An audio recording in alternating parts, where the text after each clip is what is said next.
Welcome to the show, everyone. Today we're diving headfirst into a topic that piques the curiosity of even the most seasoned traveler no-go zones. These are the places where maps practically scream, "Turn back!" They're shrouded in mystery, often feared, and for good reason. We're talking about areas where danger lurks around every corner, where governments fear to tread, and where the rules of polite society are, shall we say, a bit more flexible. Now, some might call us daft for venturing into such territories, and they might have a point. But that's the thing about us curious types, isn't it? We're drawn to the unknown, to the stories whispered in hushed tones. We want to understand what makes these places tick, what makes them so different. So, buckle up as we embark on a virtual journey to some of the most notorious no-go zones on the planet. We'll meet the people who live there, if we're lucky enough to find any, and try to understand the forces that have shaped these extraordinary corners of the world. Right then, first up, we're heading east to the secretive state of North Korea, often dubbed the Hermit Kingdom. Now, it's not technically off-limits to tourists, but let's just say it's not exactly a walk in the park either. Imagine a place frozen in time where the Cold War never ended and Big Brother is always watching. From the moment you step off the plane in Pyongyang, you're met with a whole different set of rules. Forget popping down to the local pub for a pint and a chinwag.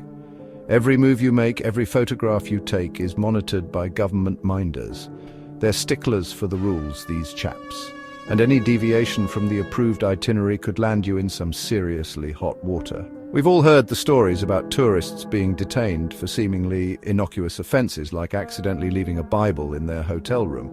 It's a stark reminder that this is a country where the government reigns supreme, and individual freedoms are, well, let's just say that they're not exactly a top priority. You see, in North Korea, information is tightly controlled, almost hermetically sealed. It's like a real-life Truman Show, where the citizens are kept in the dark about the outside world. It makes you wonder what they really make of us Westerners with our fancy cameras and strange ways. Despite the risks, there's a certain allure to North Korea, wouldn't you say? A chance to step back in time, to witness a society seemingly untouched by the modern world.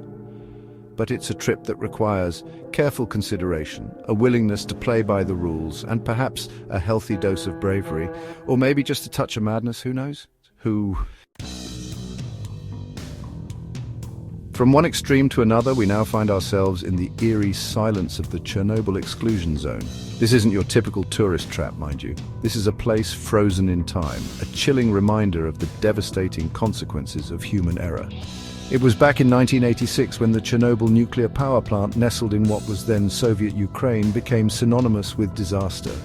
The explosion and subsequent meltdown released a plume of radioactive material into the atmosphere, forcing the evacuation of the nearby city of Pripyat, once a bustling community of nearly 50,000 souls.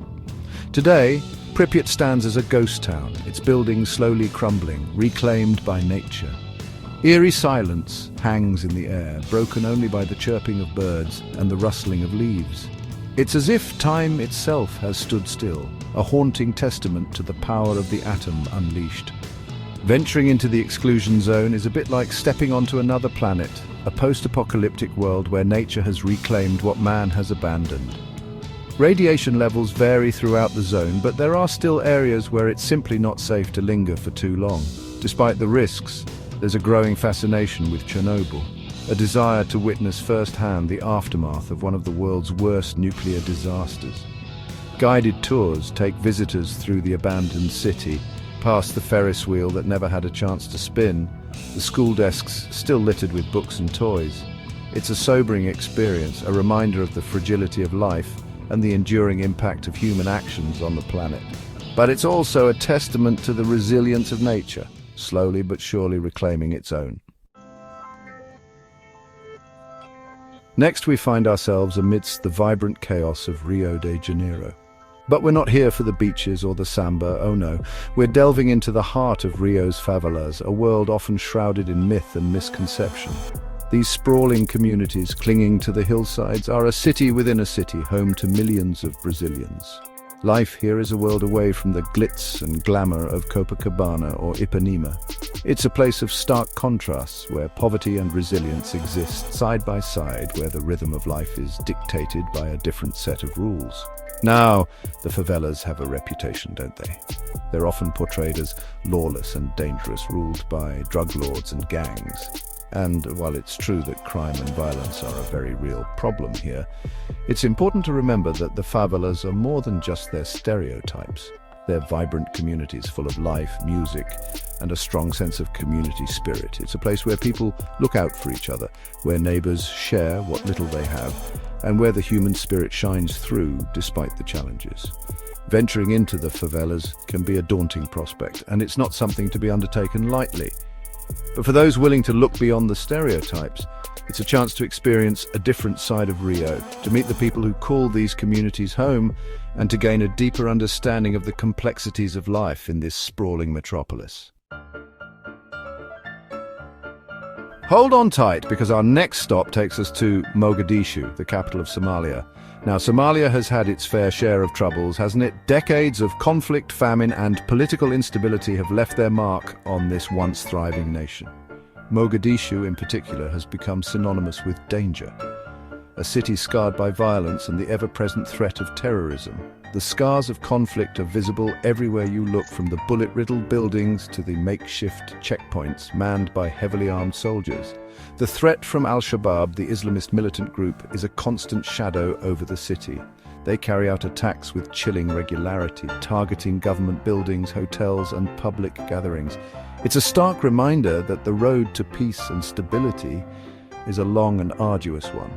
But amidst the chaos, there are glimmers of hope. The Somali people are known for their resilience, their ability to find joy and laughter even in the darkest of times. There's a sense of defiance, a determination to rebuild their lives and their country against all odds. Traveling to Mogadishu is not for the faint of heart. It's a city on edge, where danger lurks around every corner. But for those willing to take the risk, it's a chance to witness firsthand the human cost of conflict and the indomitable spirit of a people determined to rebuild their lives. Our final destination takes us to Syria, a nation ravaged by a brutal civil war that has raged for over a decade. It's a conflict that has claimed the lives of hundreds of thousands of people, displaced millions more, and left the country in ruins. Cities like Aleppo and Homs, once vibrant cultural centers, now lie in rubble, testament to the brutal reality of war. The images we see on our television screens of bombed-out buildings and desperate families fleeing their homes are a stark reminder of the human cost of this conflict. The Syrian people have endured unimaginable suffering, their lives torn apart by violence and displacement. Families have been separated, homes destroyed, and futures shattered. It's a humanitarian crisis of staggering proportions. Traveling to Syria is for most out of the question. The Foreign Office advises against all travel to the country, and for good reason. It's simply too dangerous. But that doesn't mean we should turn a blind eye to the suffering of the Syrian people. It's important that we remember them, that we raise awareness of their plight, and that we support the aid organizations working tirelessly to provide humanitarian assistance to those in need. The road to peace and recovery will be long and arduous, but we must never lose hope. Well, there you have it, a glimpse into some of the most fascinating and often dangerous places on Earth. I must admit, even for someone like me, who's made a career out of poking around in unusual corners of the world, these places give me pause for thought. They're a reminder that the world is a vast and complex place, full of beauty and wonder, but also of danger and uncertainty. And while it's tempting to want to experience all that life has to offer, to push the boundaries and explore the unknown, it's crucial to remember that safety should always come first. So the next time you're planning your travels, by all means be adventurous, be curious, but be informed.